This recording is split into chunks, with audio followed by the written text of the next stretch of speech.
Frank Halpern walked slowly between the tents at the event, holding his grandson by the hand and staring up at the open sky. His steps betrayed his age, but his posture was firm. He wore the same embroidered cap he wore when he served at Edwards AFB in 1962, a symbol of a past few today recognize. When they reached the gate to the VIP area reserved for honored veterans, a volunteer unceremoniously stopped him. "He's not on the list," he said, looking disdainfully at the old man and his faded cap. Frank just nodded, hiding his pain with a silent smile. "We'll stay right here, son." But what the young man didn't know is that the man who had just been rejected had flown too high to be forgotten so easily. And what would come next? Well, you're in for a surprise. Frank walked away from the gate with slow steps, without looking back. His grandson followed him silently, still trying to understand what had happened. The tall grass on the side of the event scratched the old pilot's ankles, but he didn't seem to notice. He sat down on a makeshift tarp, far from the padded chairs, the shade of the awnings, and the comfort reserved for other guests. The sun beat down on his wrinkled face, but he just adjusted his cap and fixed his eyes on the clear sky, as if searching for something beyond the clouds, perhaps a time that will never return. All around, families laughed, children ran. The music of the event echoed cheerfully. But inside Frank, the noise was different. It was the muffled sound of F-100 engines taking off, the rumble of the radio shouting codes, the memory of colleagues who never returned, of missions that no one ever knew about. And now, there on the ground, no one asked his name. No one knew his story. He was just another old face in an old cap. If this touched you in any way. If you've ever seen someone being ignored because they seem small in the eyes of others, leave a comment below. Tell us what hurt you the most in the beginning, what you would do if it were your grandson, or if you've ever been through something similar. It makes all the difference. Like the video if you believe that respect has no expiration date. And if you want to continue seeing stories like this, of honor, silence, and turnaround, subscribe to the channel. Your presence here strengthens this message and helps it reach further. And while the sky still seemed calm, something began to move on the other side of the fence. The sun was relentless that afternoon, and the nearest shade was only a few feet away. Frank tucked his grandson in next to him, trying to shield the boy with his own body, as he had done so many times in the past. Only back then, it was on war zones, not on forgotten lawns. His knee hurt more than usual, but he held his ground. Not out of pride, but out of dignity. The same dignity that years of service had taught him to preserve, even in the face of humiliation. All around him, the sounds of joy contrasted with the emptiness inside him. Children running around with flags, vendors shouting out offers, and the announcer's voice announcing flight times with enthusiasm. None of it seemed to belong where Frank was. It was as if he existed on another frequency, another reality, beyond the reach of the present. The woman with the sunglasses laughed again when she saw that Frank was still sitting there, uninvited, unentitled, unnamed.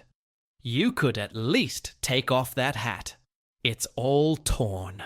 She barely realized that that fabric carried more history than any other object in that entire event. The grandson heard and squeezed his grandfather's hand, embarrassed. Frank just whispered, "She doesn't understand." And that's okay. Not everyone has to understand. But something was burning inside. Not anger, not revolt. It was something deeper. A mixture of oblivion and silence, of invisibility. It was the weight of a life that had left its mark on the world, but that the world now pretended not to see. Frank held the coin in his left pocket. It wasn't gold, nor was it worth much on the market, but among those who knew, it was a symbol of courage, of a mission accomplished in silence, of sacrifices that never made headlines. He rubbed it with his thumb as if rekindling a faded memory. A light breeze blew and stirred up dust, and with it came the distant smell of burning kerosene. It was barely perceptible, but enough to take Frank back in time. The same smell he had smelled before takeoff, when the engines were still cold and the adrenaline was warm. Memories rushed through his mind like a rush. The touch of glove on the control stick, the codes exchanged over the radio, the faces of his colleagues before each flight, some smiling, some scared, some who never returned. He squeezed his eyes shut, trying to hold back a tear. Not for the past, but for the present. For the boy beside him, who still wouldn't understand what it meant to be forgotten on a day of tribute. "Grandpa, are you talking bad about yourself?" whispered the grandson, frightened. "No, my son.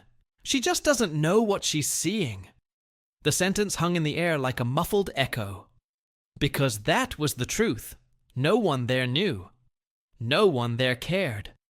But fate sometimes moves silently too. A few feet away, an officer watched the scene. He said nothing, but something in his posture had changed. His eyes focused on Frank's cap, then his face, then on the coin he was discreetly twirling between his fingers. It took a few seconds for the connection to happen, but when it did, it was like a snap. A memory, perhaps. A name he'd heard in some ancient story.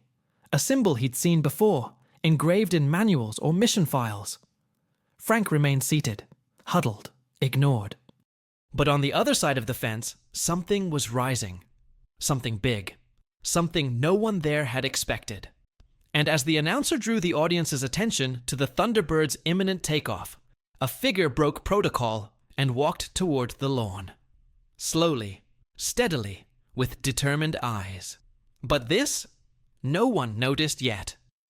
If all this touched you in any way, comment there. I see the hidden value. Because sometimes someone needs to see what others ignore, so that the truth can come to light. And believe me, there's still a lot more behind that faded cap. Frank continued to turn the coin in his fingers, delicately and precisely, as if it kept his heart in order. With each turn, he seemed to relive memories that could not be put into words. Secret missions, unnamed flights, coded alerts.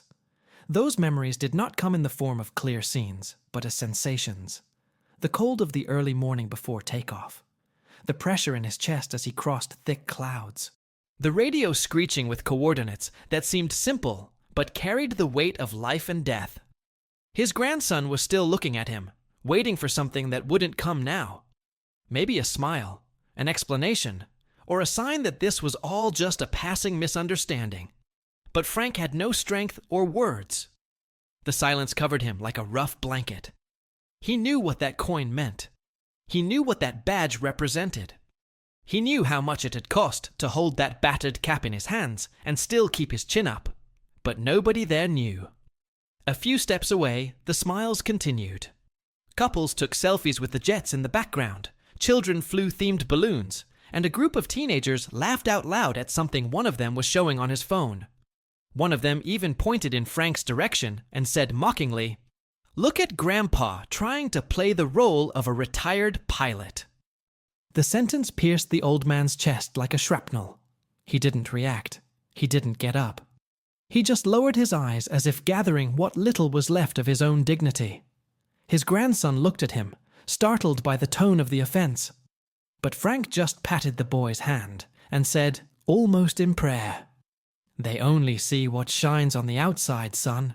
But what really matters, no one wants to look for it anymore." Just then, the badge slipped from his pocket and fell to the floor. The ribbon was faded, the plastic cracked at the edges, and the name on it, Franklin J. Halpern, was etched in barely visible ink. The boy picked up the badge carefully, as if it were a fragile treasure, and put it back in his grandfather's pocket. He said nothing, but in that moment, his eyes held something new. Respect. Meanwhile, on the other side of the fence, the man who had been watching approached silently. He was a high-ranking officer, still young, but with eyes that recognized ancient signs. He walked slowly, breaking protocol, ignoring barriers and guidelines. His steps were calculated, firm, as if he had already made a decision. No one noticed. Not the security guards, not the volunteers, not even the announcer, who kept talking about the Thunderbirds show with artificial excitement. But that man, the one walking toward Frank, had another mission. And it wasn't a show. Frank gripped the coin tighter. He could feel the metal edges digging lightly into his palm. His tired body ached, but what hurt most was the feeling of not belonging anymore. As if the world had spun too fast and left him behind.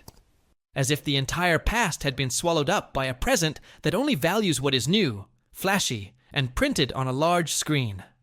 The grandson pulled at his shirt and asked hesitantly, "Grandpa, why do you keep this coin?" Frank looked at the small piece of metal. He took a deep breath. It took a while. "Because it was the only thing they gave me when I got home." And he put the coin back in his pocket, like someone locking a door. But at that exact moment, a confident male voice was heard, coming from behind her. "Major Halpern." Frank turned his face slowly. The eyes of the officer who now stood before him held something rare. Recognition. Not pity, not obligation, but a kind of respect that cannot be bought or learned from books. A respect built over time, over history, over sacrifice. The grandson looked confused. The volunteer who had stopped him earlier approached without understanding anything, and only then did he realize that there was something happening that was completely out of his control. The officer extended his hand, but before doing so, he raised it to his forehead and saluted. High, firm, in the middle of the grass, in front of everyone. The silence around him was immediate. The laughter stopped. The conversation ceased. The cell phones turned on. The gesture seemed simple, but there, in that context, it was immense. It was a hidden truth being revealed without the need for words. It was a complete transformation of the way that old man was seen. Frank didn't know what to say. His mouth was trembling, but his eyes were shining. The officer continued, "Excuse me. You have been a special guest at this event, and your presence is an honor. Please, follow me." Frank struggled to get up. His grandson helped him, and suddenly, the same people who had previously ignored him now made room for him to pass. A human corridor had formed, and no one dared to speak anymore. The old faded cap was now a symbol of glory. The volunteer who had stopped him remained silent, looking at the ground. And even without saying anything, Frank knew. This wasn't just a walk to the VIP area. It was a silent march to the truth. To the place he should never have been taken from. Write in the comments. Respect doesn't age. Because what comes next is bigger than any maneuver in the sky. The sound of jet engines was still distant, but the tension in the air seemed to vibrate stronger with each step the officer took toward the fence. He crossed the track with a look of purpose on his face, as if he could not accept that certain truths were hidden behind bureaucracy and neglect. The eyes, trained to detect patterns, had no more doubt. That embroidered cap, grey and faded, was not just any piece. It was a living badge. A fragment of the past that few there even had the capacity to recognize. Meanwhile, Frank kept his gaze fixed on the floor. He felt a silent weight in his chest, as if his own breath had been caught at some point in time. The grandson next to him still held the laminated card with his grandfather's name on it like it was a superhero badge, trying to understand why something so important was treated with such disdain. The announcer's voice announced the start of the flight formation, and the crowd moved with excitement. People's attention was focused on the sky. No one paid attention to what was happening on the lawn, where an old man sat on the edge between memory and oblivion. The sun was lower now, but still warm, reflecting off the glasses of the officer who stopped right in front of the volunteer who had denied Frank entry. "Do you know who that man is?" he asked, without changing his tone, but with enough firmness to make the young man turn pale. No. I thought he was just another man with a veteran's cap. It's not just a cap. That fabric was hand-embroidered by a platoon that no longer exists. He was in Edwards's first experimental squadron. Before F-16s even took to the skies. The silence between the two grew thick. The volunteer swallowed hard. It had dawned on him too late. What had seemed like just an old accessory was, in fact, a living piece of American history. And he had left it outside. The officer turned his back and walked on. He crossed the security barrier, walked past the spectators, and went straight to Frank. When he stopped in front of him, the old man didn't stand up. He just looked up slowly, as if he had grown accustomed to waiting a long time before receiving any recognition. "Major Franklin Halpern?" The sound of that name, said loudly, firmly, shook something inside. It was the first time in years that anyone had called him that outside of a military hospital or a government form letter. Frank hesitated before answering. His voice was low, but firm. "Yes, sir." The officer saluted, in front of everyone. There was no background music, no announcement on the loudspeaker, no official camera. But the gesture said it all. The respect that had been lacking for years was now there, compressed into a simple raise of the hand. "Sir, your place is not here on the lawn. The VIP area was made to honor heroes. And you are one of the greatest we have among us today." Frank tried to get up, but his legs gave out. His grandson held on tightly to his arm, and together they managed to get him to his feet. The officer supported him from the other side, while the crowd began to realize that something unusual was happening. The group of teenagers fell silent. The woman with the sunglasses was speechless, and those who had laughed before now lowered their eyes, not daring to face the scene. Led by the two, Frank crossed the barrier that had previously denied him. With each step, the collective shame seemed to grow. No one applauded yet, but no one dared ignore it anymore. Arriving at the reserved area, one of the organizers tried to understand what was happening, but the officer only showed Frank's aged badge, still attached by a cord that had withstood the test of time. "This is more valuable than any digital credential. He deserves the best seat here." And then the unthinkable happened. One of the central seats, reserved for political authorities, was freed up. Frank sat down with difficulty, but with a dignity that filled the space around him. His grandson sat down next to him, still not fully understanding, but now feeling pride pulsate in his chest. Little by little, the murmurs turned into timid applause, then into firm clapping, then into emotion. People who didn't even know the old man's name began to stand up. And it wasn't because of his uniform, nor because of the coin hidden in his pocket. It was because of the gesture, because of the revelation, because of the awareness of how the truth is sometimes forgotten behind a fence and an incomplete list. At that moment, something changed in the energy of the place. The sky seemed bluer. The sound of jets was already approaching on the horizon. But nothing was louder than the silence that took over when the commander of the Thunderbirds appeared, coming straight from the hangar, with the helmet still in his hands. He didn't say anything at first. He just walked up to Frank and made the same gesture the officer had made minutes before.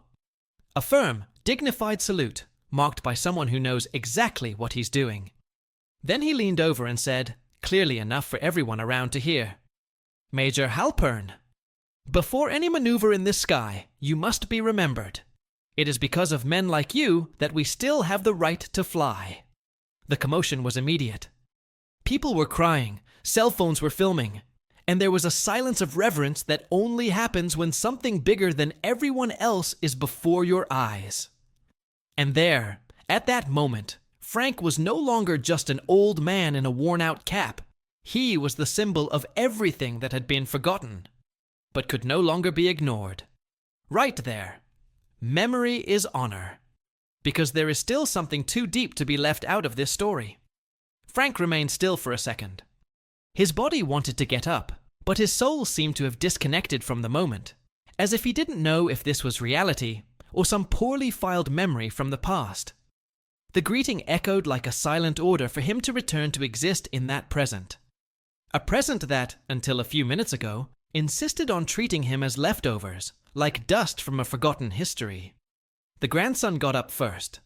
He looked at the man in uniform with wide eyes, as if he were witnessing something he had only seen in movies. Then he reached out to his grandfather, tightly. Frank held her.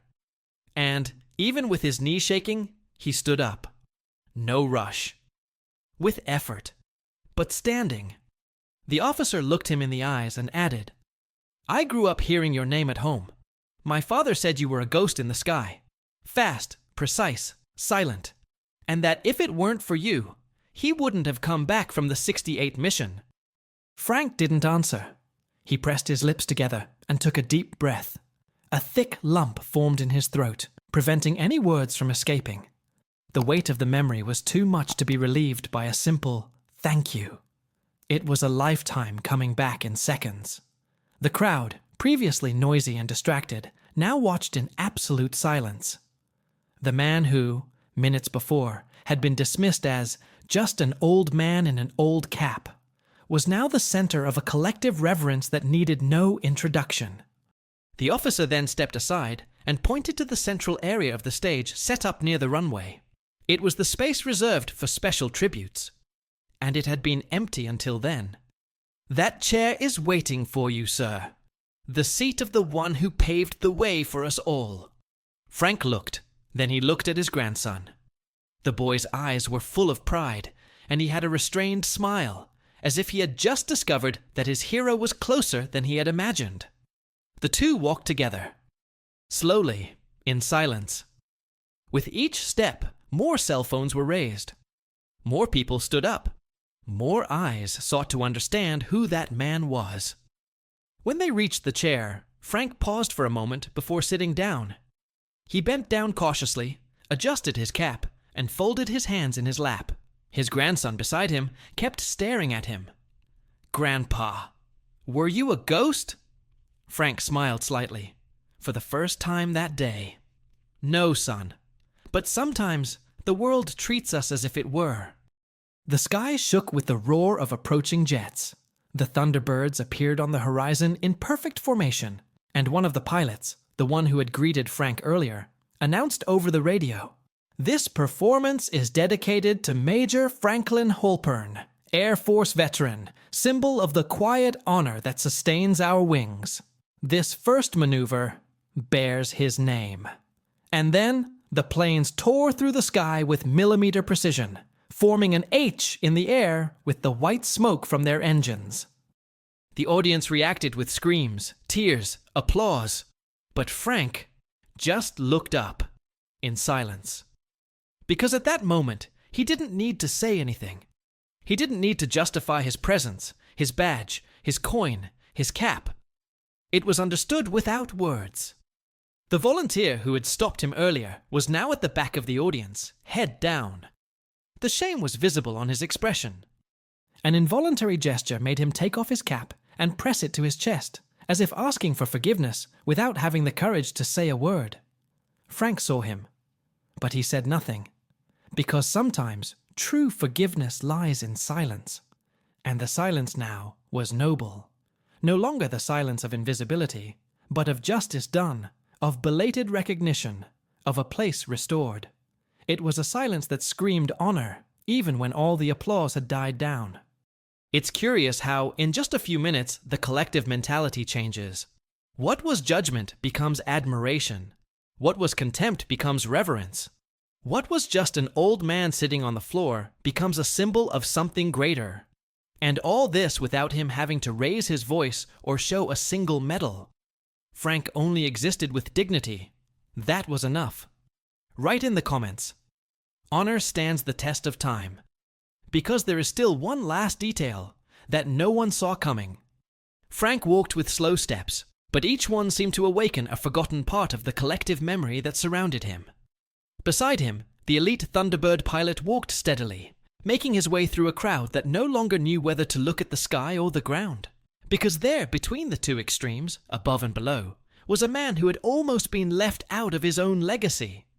The grandson remained glued to his grandfather, as if he were afraid that if he blinked, the scene would disappear.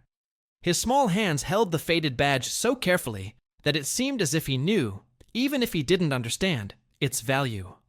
It was no longer just a piece of plastic. It was a symbol of something that could no longer be ignored. Arriving at the row reserved for those honored, the pilot stopped. He signaled for everyone there to stand up. And no one hesitated. Politicians, generals, organizers. Everyone stood up, in silence. The same silence that had previously marginalized, now revered. A turnaround that not even Frank himself seemed to expect. He simply nodded, as if accepting, not the recognition, but the justice of something that had taken too long to be done. The seat he was offered was in the center of the first row, with a full view of the runway. It was one of those with embroidered cushions, reserved for war heroes, but often occupied by names more well-known than honored. But that day, that place had an owner. Frank sat down with the slowness of someone carrying more than just his own weight. It was the weight of an entire history, of wounds that never healed properly, of promises made to colleagues who never returned. His face was still serene, but behind his eyes there was a whirlwind of memories, of night flights, of encrypted messages, of classified missions he could never tell even his own family about. An elderly woman, sitting 3 seats away, watched in silence. On her lap lay a folded handkerchief in the colors of the flag. She walked over with difficulty, touched Frank on the shoulder, and whispered, "I'm sorry. My brother served with you. He told me about a pilot that no one saw, but who always showed up when things got bad.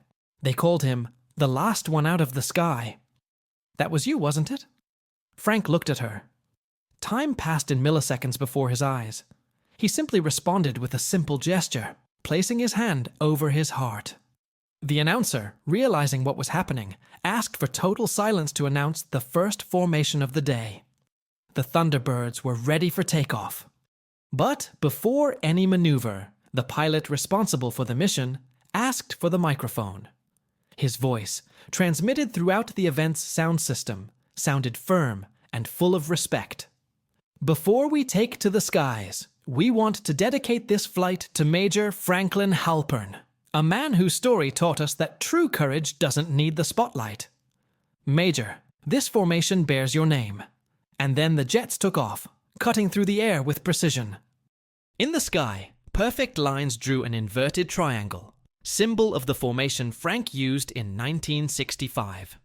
The crowd watched in silence, and for the first time, many understood that they were witnessing something that went beyond a spectacle. It was a course correction, a historical reparation. The grandson looked up, delighted. Then he looked at his grandfather and whispered, "They're flying for you, right?" Frank didn't answer. He just took the old coin out of his pocket, turned it between his fingers, and placed it on the boy's lap. "It's yours now," he said in a choked voice. "But why?" "Because the mission continues, son. It just changes shape." The words echoed within the boy like a silent oath.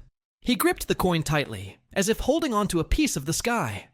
As the jets streaked through the clouds, something unexpected happened. A lady in the audience stood up and began to applaud. Then a man. Then 2 more. Within seconds, hundreds of people were on their feet, applauding the veteran who had been nearly forgotten, and who was now being celebrated as he should have been all along. On the opposite side of the track, the volunteer who had stopped him could not bear the weight. He pushed through the crowd and approached, head down. He held out his hand hesitantly. Frank stared at it for a moment, then struggled to his feet to accept it. "I'm sorry, sir. I didn't know who you were." Frank took a deep breath, looked at the young man with a look that mixed compassion and firmness, and said, "The problem is that nobody asks any more." The volunteer nodded sheepishly, but in that instant something in him changed. This lesson would not come from books or training. It was something that only time, and a man like Frank, could teach. And that's when the crowd, as if in a concerted gesture, began to give a rhythmic round of applause. It was no longer about the performance of the planes. It was for the legacy that walked among them. Comment there, legacy is not erased, because there is still one last maneuver about to happen. And it will surprise even those who think they have seen it all. The white smoke from the jets was still cutting through the sky when Frank lowered his head for a moment. Not to rest, but to contain the avalanche of feelings that was taking over him inside.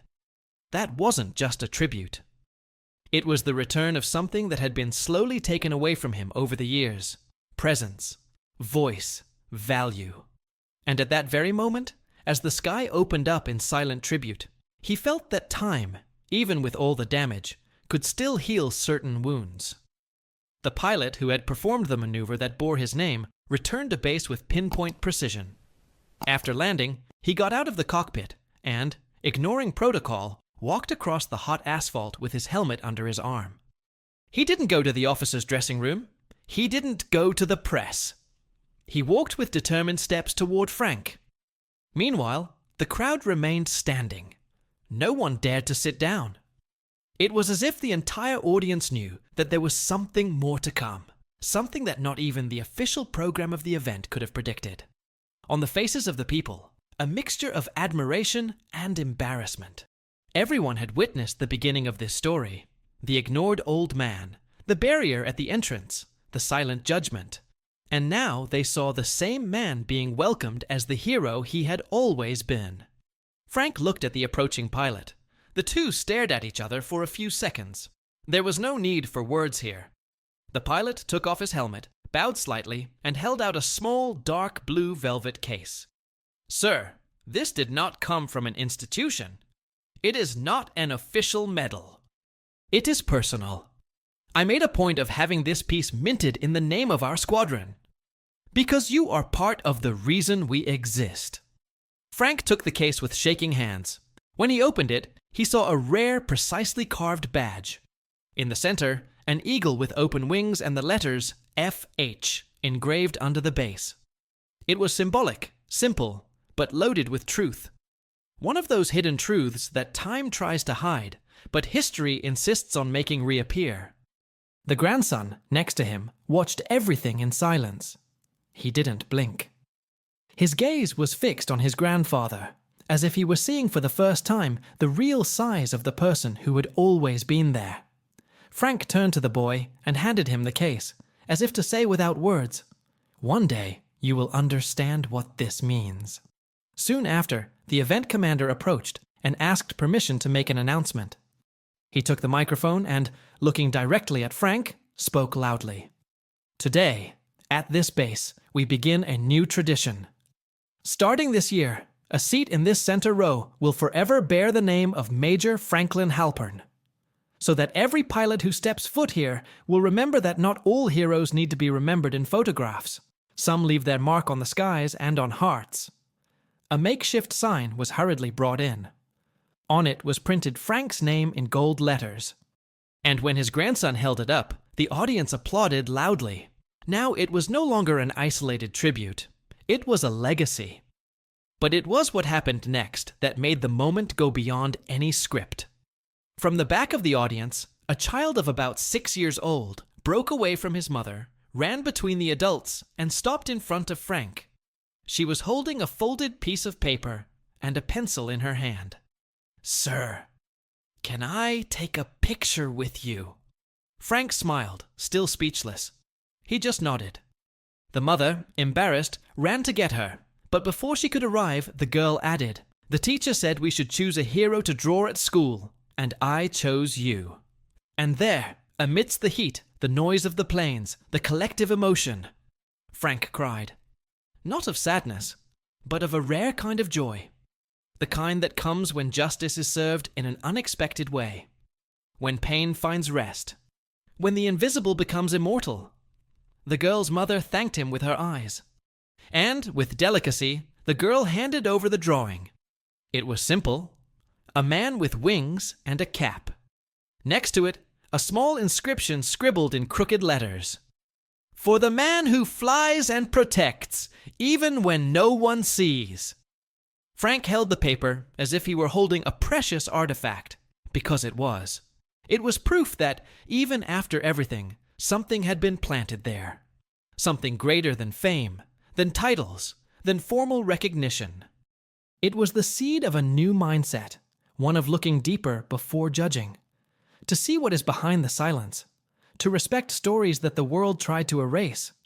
And if you've stayed this far, it's because some part of this story really touched you. Maybe it reminded you of someone. Maybe you saw a little bit of yourself there. Stories like this aren't just about the past. They say a lot about how we choose to see the present. So, if this message spoke to you in any way, leave it here in the comments. I saw every last flight. This helps us understand who is walking along on this journey, and puts you in the group of those who feel, not just watch. Take the opportunity to leave your like too. Not for the video itself, but for the connection we built together. That's what keeps all this going. And if this type of content makes you feel good, subscribe to the channel. There are still many stories that need to be told, with truth, respect, and soul. There is a video here on the side that complements all of this and goes into depth about another exciting story. Click there and continue with me there too.